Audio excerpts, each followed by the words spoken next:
What's going on? This is the ScotianCanadien, and today I'm here with a good buddy of mine. We've been friends for about 19 years, and throughout that whole time, we've been rivals as well.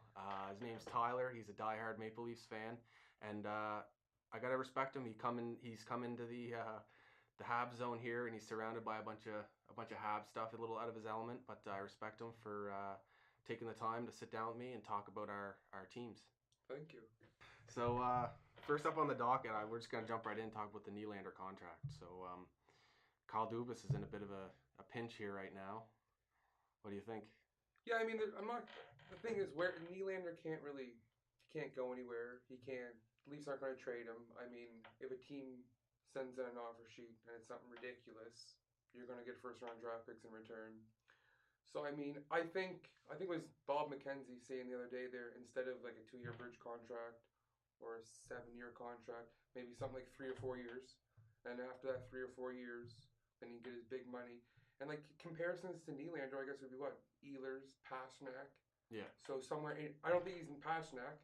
No. I think he's a little bit above Ehlers. Yeah. So somewhere in the middle there. Yeah. I don't know, like I'd say mid fives. Mid fives, really? You think he'll settle for that? Well, if you give him a 3-year deal, because after that, then he can come out and make his big money. Yeah. I mean, I wouldn't feel comfortable giving him a ton right now. Yeah. I mean, we'll see what happens. They're gonna need him to come. They're gonna need him back. Yeah, eventually. Yeah. And I guess once the season starts, it almost starts to benefit Nylander because they're gonna. What if especially the the season fans? starts, they're gonna want him in the lineup. But what if the season starts and the Leafs go on a tear to start the season off? What if they start off like? I mean, then do the Leafs get leverage and say, "Hey, man, like, yeah, I guess what's that's the true. deal here?" Yeah, because that's I mean, true.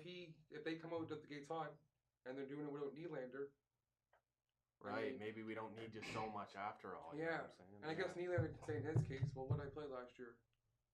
Something like 15, 16 games without Matthews on my centerman. Yeah, so both teams have arguments. Both teams. Yeah. Mid fives though, I'm thinking like bare minimum he's gonna have to get 6.5. And the only reason why I'm starting to think that because I heard recently that, I mean, maybe this doesn't mean a whole lot, but he's a guy with like quite a bit of an ego. And when he's got these superstars, these young superstars ahead of him that are likely going to get paid much more than anywhere in the range of what he's looking at right now, like how willing is he going to be to take mid fives or and that's even mid sixes just for the short term. And that's a good point because I mean, these guys besides Matthews, these guys are lumped together as almost the same type of skill talent. Yeah. Marner's just taken off. Yeah. So whatever Marner gets, Marner's probably going to deserve. And if Marner waits the end of the season and he has a crazy season, Marner might go up to like the 9s. Yeah. Like it's going to. I mean, that's a good point. Nylander probably. Once that starts happening, he'll be like, "Oh my God, what did I do?" Because Matthews is getting 10 at least. Yeah. They'll probably get what Tavares got. Yeah. So, yeah, I mean, I guess that's the way it goes. But if Nylander should come back, put on a show himself. Yeah. But I hear him. I mean, it's tough, especially when you all came in the league pretty much at the same time and see these two guys are going to get paid astronomical amount of money. Yeah. And then he'll be kind of sitting back in the dust, Yeah. It'll be tough, especially if it's true and he does have that bit of an ego. Well, what is the reports are his father's pushing it in and his father's holding this stuff back and stuff like that. Yeah. So we'll see what happens. I mean, so Kyle Dubas, like to be as young as he is in the position that he is, he has to maneuver through some very tough decisions. I don't know if you could ask for a tougher start to become GM. Oh, it's very true, and with the market that he's in. Yeah. Exactly. I mean, he has to figure out the defense at some point, but then these 3 contracts. Yeah. That's for him to come into the league and become a GM, and this is his first task. It's going to tell a lot. It's going to say a lot about him. It is going to tell a lot about him, and it's like I'm gonna tell you straight out of the gate. I think he made one mistake so far, and I'm gonna say that mistake was guaranteeing that he can keep those 3 players. And he said that apparently he said that to Tavares too. Yeah, and so he according to you, he's made the guarantee to Dubas. Yeah. He's doubled down on it to the fans. Yep. So if he can't do that, that means he has whatever he decides to do. If that means shipping out Nylander at some point or Marner, which I don't think is going to happen. Yeah. I think if it's anybody, I think it'll be Nylander. If he does do that and he has to ship him out for a defenseman, that's a trade he has to win, because otherwise he's broken his word already in his first year as GM, or whenever the trade happens. He's broken his word already to the fans. So if the trade is not deemed a win by experts and fans, then he's already put himself in a bit of a tough position. And that's going to make that trade even harder, because I mean, if you're trading Nylander because of cap issues, how can you possibly get a number 1 or 2 defenseman who's essentially going to be making the same money that Nylander would be making anyway? Yeah. So it's going to be even tough to make that move and bring in a quality defenseman, because they make money. Yeah. So it's tough. It's really tough. Yeah. So they're kind of in a spot where they need a number 1, and if you're looking at trading one of these young guys, you're gonna. I just wonder if they want a number 1. Yeah. I just wonder if you can sign these guys. If you think Liljegren's going to be a good player, if you think Sandin, the kid they just drafted first round, is going to be a good player, Morgan Rielly's still a quality defenseman. I just wonder if they want, or if they're going to do a committee like Pittsburgh's done in the last couple of playoffs. So I wonder if that's what their mindset is.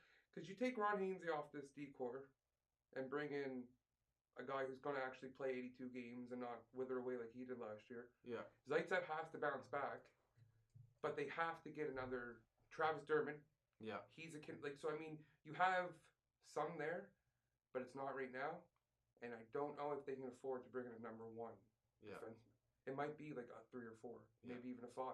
Now, if they're going to go that strategy, that means they're banking on, like the Pittsburgh strategy, done by committee. Yeah. That means they're banking on John Tavares and Austin Matthews and Nazem Kadri, I guess as a 3, being just as impactful as what Sid and Malkin and now Brassard, I guess, and Brassard can do.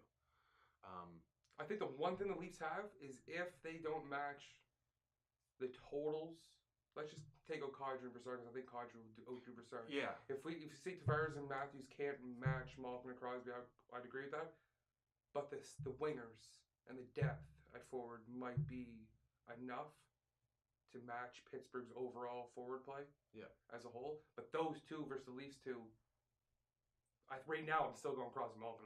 Yeah. I mean, it's close, and you're looking at potential over proven. Exactly. Proven. It's already happened. I think we both know Malkin and Crosby are better than Tavares. Yeah. So now you're trying to tell me Matthews isn't to Malkin and Crosby yet.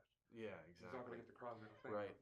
So tell me, because as a Habs fan, I know a general amount of stuff about the Leafs, but especially in terms of their young players,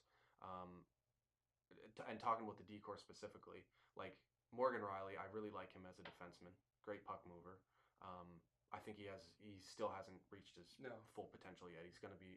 I mean, he could even become a number 1, but past that.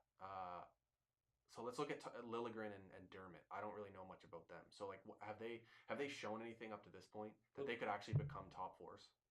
I think Travis Dermott has shown, if he stays on course to what he did when he was called up last year, I think he could definitely be a 4 defenseman and a 3 defenseman. Timothy Liljegren, I mean, he was projected to be a top 5 pick in his draft year. He got mono. Yeah, he had mono. Fell way back to the Leafs. I mean, 18 years old, played in the American Hockey League last year, goes in the Calder Cup. I mean, if he wouldn't be a number 1 anyway, till he's 22, 23 anyway. Yeah. Right? So defensemen take a while. Exactly. So when he first come up, I'm sure he'd be top 4, maybe 5 or 6. Now, I would assume Gardner's pretty much out the door after this year. So yeah, I mean, I guess those would be, if Zaitsev bounces back, like we did in his first year in the NHL. Because he has a long contract also. Yeah. Like they signed him for a lot of What's years. He getting paid? I'm not sure the exact total. I know it's like 6-7 years. It could be 8. Wow. I don't think it's 8, but it could 6 or 7. And this was entice after him to come over here. Yeah. Well, then he got this after the first year. Oh, that's right. He had the 1-year deal, and then and then they extended him. Yeah, and they gave him a lot of terms, so he ain't going nowhere unless they find someone to trade him. So they really need him to have a huge bounce back year. Yeah. But yeah, I mean, besides Dermott and Rielly, going forward, I guess they really don't know what they got. Because Gardner, like I said, I think he's at the door after this year. Yeah. So you're banking on those 2 players unless Dubas manages to, find a deal. And that's the thing. I think the only deal he could potentially find that would make sense, it would be a guy on a 1 year left at the deadline making peanuts because there's a 1 year left on his contract. Right. And I mean that's tough because you have to look. You can't forecast now who's going to be out of the playoffs yet. Yeah. And all that stuff. And has it, I mean that it is kind of a neat idea to do that. It's creative. Yeah. But at the same time, you got to hope that one of those guys is available, and then you have to hope that it works. Yes. Because you look at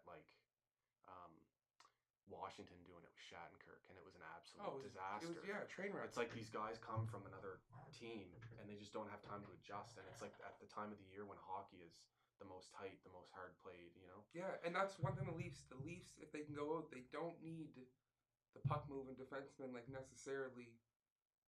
They just need, I think, somebody who's stability. They can move his feet, can get around the defensive zone, and just lock things down, and just a calm and presence. Because I mean, this defense turns the puck over an awful lot, like an awful lot. Oh yeah, at least you're honest about that. But we'll see. I mean, they're still, like I said, Dermott and Riley. We'll see what Gardner's. Hopefully, Zaitsev has a bounce back year. Yeah. I mean, they traded Connor Carrick today to Dallas. Yeah, that's right. And they didn't get a whole lot for 7th round pick for him. Essentially, probably just a clear roster so they can keep up. I guess one of them, Borgman, maybe Rosen. Yeah. Okay, well, I guess that's enough about the Leafs for now. We'll talk about them again in a little bit.